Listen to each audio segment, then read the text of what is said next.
I told them to cancel it. The receptionist asked if I was sure, and I remember her saying, "Mr. Harrison made such a big deal about getting this scheduled." I asked her to repeat that. She said the previous appointment, the initial exam, had been scheduled by someone named Harrison, the same name the original appointment had been made under.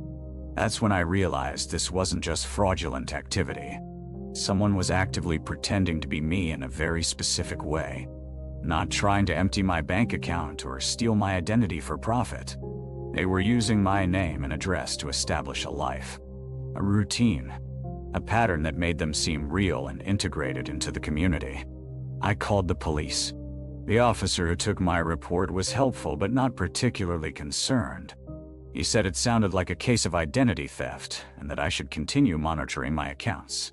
When I pushed him on the Harrison thing, he suggested it might be a coincidence, or that someone just got my information and was using it randomly.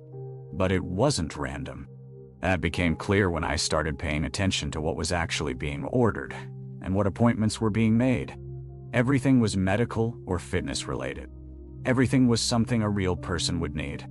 A dental checkup, a follow-up exam, run shoes, a gym bag. Someone was building a persona, not to steal from me, but to exist alongside me.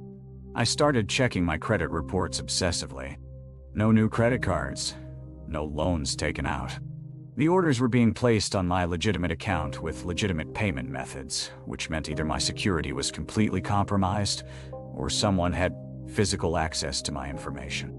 I began investigating. I checked my apartment for any signs of entry. Nothing obvious, but I started noticing small things. My bathroom cabinet had been opened. The handle was slightly sticky, like someone had handled it with sweaty hands. My mail had piles that looked slightly disturbed, though nothing was obviously missing. Then, I got a letter from a gym. A membership confirmation in my name, for a location about a mile from my apartment. The photo on the membership card wasn't me. I would have noticed that immediately if I'd been there in person. Someone else's face, with my name printed below it. I went to the gym and talked to the manager. He pulled up my account. The membership had been active for 2 weeks. According to their system, or rather, someone using my membership, had been there 5 times, all in the early morning, between 6 and 7 a.m. I started waking up at 5:30 in the morning and watching the hallway outside my apartment. Nothing. I installed a small camera pointed at my door. Nothing. For 3 days, nothing happened. Then on the 4th morning, I saw the footage. Around 6:15, a man in dark athletic clothes walked past my apartment, down the hall toward the stairs.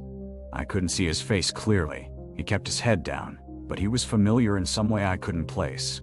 The next morning, I was awake and waiting when I heard footsteps in the hallway. I opened my door.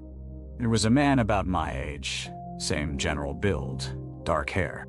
When he saw me, he didn't run or act startled.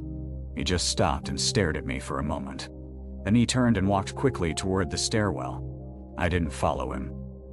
I was too shocked. I filed a new police report with the camera footage. This time, the officer took it more seriously. They wanted to review everything. The packages, the appointments, the gym membership, the footage. But by then, nothing else happened. No more packages. No more appointments made. The footsteps in the hallway stopped. 3 weeks later, I got a letter. No return address. My name on the front, but misspelled. They were off by 1 letter. Inside was a single sentence written in careful block letters. I understand now. I never found out who he was or what he wanted.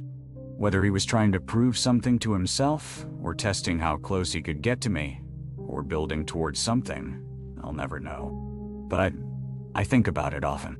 About the fact that someone spent weeks methodically inserting himself into my life, establishing a routine so similar to mine that they showed up at the same gym, kept the same early morning schedule, ordered things I would order.